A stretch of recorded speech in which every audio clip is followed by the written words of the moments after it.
अब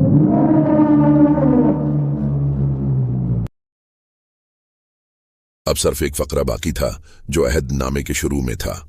वो फकरा ये था, बिस्मिक अल्लाहुम्मा, ए अल्लाह तेरे नाम से।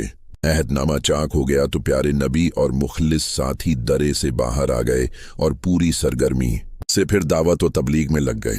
ये नबूत का 10वां साल था। सिर से नजरबंदी की बिला तो टल गई, लेकिन यहीं पर बस न था। जो बिलाएं अभी घात में थीं वो इससे भी ज्यादा सख्त और जानलेवा थीं। कुछ ही दिन गुजरे थे कि अबू तालिब बीमार पड़ गए और हालत बहुत नाजुक हो गई, यहां तक कि कुरैश को उनकी मौत का इंदेशा होने लगा।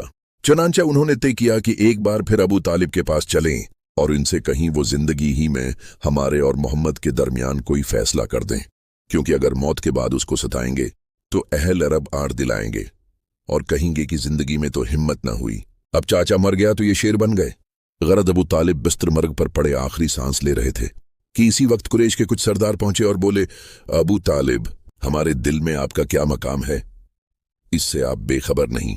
हमारी तमन्ना है कि भतीजे के बारे में आप इंसाफ करें और उससे कह दें कि न वो हमारे दीन को कुछ कहे और न हम उसके दीन को कुछ कहें। चनांचे अबू तालिब ने प्यारे नबी को बलवाया और आपके सामने कुरैश की बात रखी। सब कुछ सुनकर आपने फरमाया, या आप लोग सिर्फ एक फकरा कह दें और बस, मैं और कुछ नहीं चाहता। कुरैश ने कहा, वो क्या? आपने फरमाया, ला इलाहा इल्लल्लाह। ये सुनते ही वो गुस्से से तलमला उठे और आपस में ये कहते हुए चल दिए।